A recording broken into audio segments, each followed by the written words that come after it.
आज के इस वीडियो में हम बात करेंगे दुनिया के सबसे महान इन्वेस्टर वॉरेन बफेट के बारे में।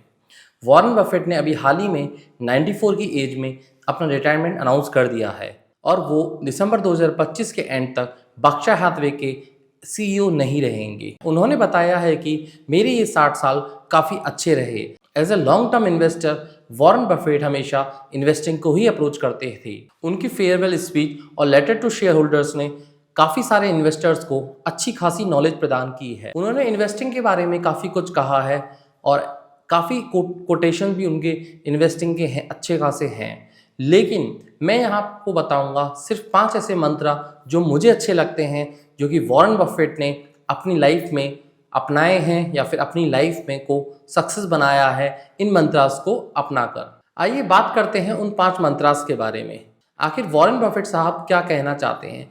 उससे पहले हम जान लेते हैं कि 1965 से 2024 के बीच S&P 500 ने लगभग 39,054% का रिटर्न दिया। अगर इसे कंपाउंडिंग में लिया जाए तो 10.1 CAGR से। और बर्कशायर हैथवे ने 1965 से 2024 तक 55,22,84% का रिटर्न दिया। अगर इसे CAGR में कन्वर्ट करें तो ये होता है 19.9% CAGR। इसका मतलब आप खुद समझ जाइए कि वॉरेन बफेट की कंपाउंडिंग स्ट्रेटेजी का कितनी अच्छी रही और उनकी इन्वेस्टिंग लाइफ कितनी इजी रही होगी, जैसा कि वो कहते हैं, क्योंकि उन्हें कभी भी ग्रीड नहीं किया कि मुझे ज़्यादा रिटर्न चाहिए। सिर्फ 20% CAGR के रिटर्न से उन्होंने इतनी ज़्यादा वेल्थ क्रिएट करी। और हम लोग भागते हैं ट्रेडिंग के पीछे, और हम लोग भागते हैं डेली कितना कमा लें, और हम लोग भागते हैं कि एक साल में कम से कम 25-30% रिटर्न तो आना ही चाहिए। वॉरेन बफेट के वो बताए गए 5 मंत्र जिनके बारे में आज हम बात करेंगे, उनमें से पहला मंत्र है, जब भी आप इन्वेस्टमेंट का डिसीजन लें तो सबसे पहले अपने इमोशंस को अपने गेट पर छोड़ के आएं। When you invest in the market check your emotion at the door. इसका मतलब क्या है? इसका मतलब ये है कि वॉरेन बफेट साहब कहना चाहते हैं कि अगर आपका पोर्टफोलियो में कोई एक सिंगल स्टॉक 15% से अप चला जाता है और 15% से डाउन चला जाता है, तो क्या वो एक ह्यूज डिफरेंस क्रिएट कर सकता है? नहीं ना। अगर आप इस तरह से सोचते हैं तो आपको अपनी इन्वेस्टमेंट फिलॉसफी को चेंज करना चाहिए। वर्ल्ड आपको अडेप्ट नहीं करेगा, बल्कि आपको वर्ल्ड को अडेप्ट करना है।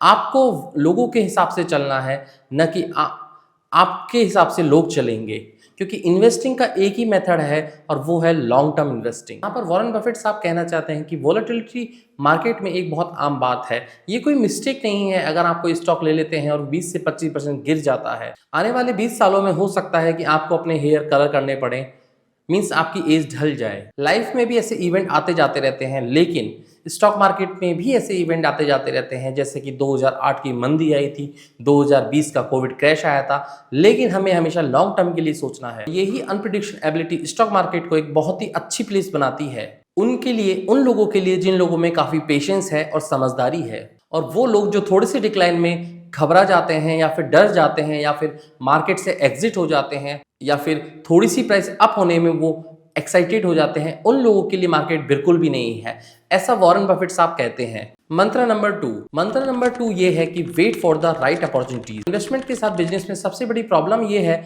कि वो सीधे सीधे नहीं मिलते।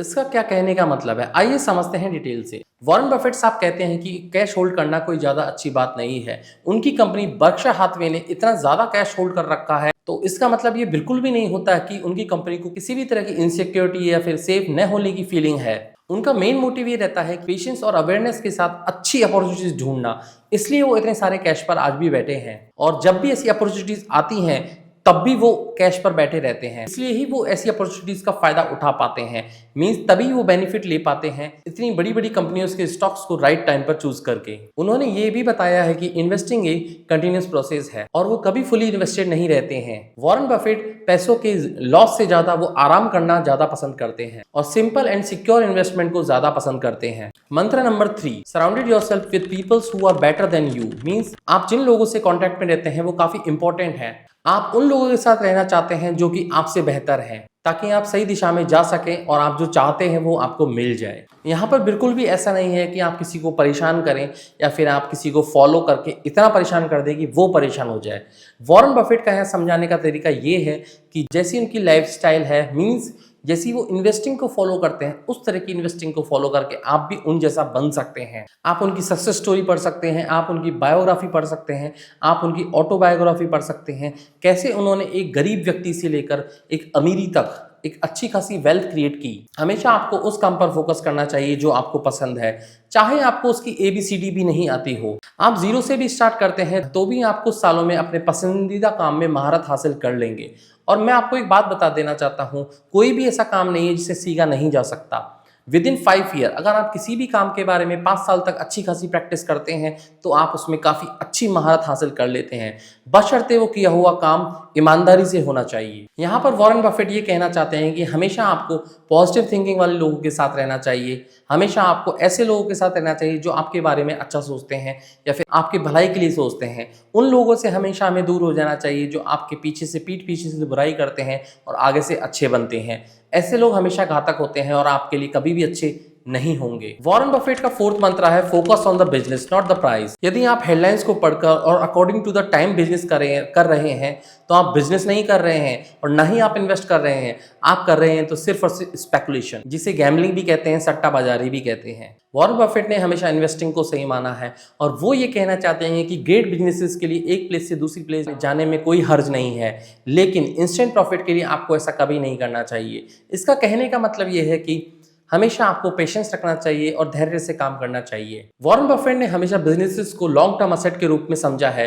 ना कि कोई शॉर्ट टर्म या फिर स्पेकुलेशन के रूप में। शॉर्ट टर्म प्रॉफिट को वॉरेन बफेट हमेशा स्पेकुलेशन या गैम्बलिंग ही मानते चले आए हैं। वॉरेन बफेट ने वार्न भी किया है कि मार्केट में इस प्रकार के स्पेकुलेटिव बिहेवियर वाले लोग बहुत ज्यादा क्वांटिटी में आपको इजीली मिल जाएंगे। इसीलिए हमें हमेशा अपना इन्वेस्टिंग की जर्नी को सावधानी से इन्वेस्टमेंट करना चाहिए और अच्छे से डिसीजन ले लेना चाहिए। इसीलिए लॉन्ग टर्म इन्वेस्टर को अपनी कैपिटल को अलोकेट करना काफी टफ हो जाता है। वॉरेन बफेट का 5वां मंत्र है when the times come act fast. Means जब भी मौका मिले आप तेजी से उसे लपक लें और एक्शन लें। उन्होंने हमेशा अच्छी अपॉर्चुनिटीज के लिए पेशेंस करने को बोला है और उन्होंने साथ ही ये भी बोला है जैसे ही आपको मौका मिलता है या फिर चांस मिलता है आपको उसको कर देना चाहिए, बिल्कुल भी वेट नहीं करना चाहिए। उन्होंने 2008 के फाइनेंशियल क्राइसिस और 2020 की विश्व महामंदी के बारे में भी समझाया है। जैसे ही उन्हें मौका मिला था उन्होंने वैसे ही अपने जो अच्छे खासे स्टॉक्स से चूज किए हुए उनको लपक लिया। एक्ट फास्ट करने का मतलब ये बिल्कुल भी नहीं है कि आपको बिना सोचे समझे कोई भी स्टॉक को चूज कर लेना है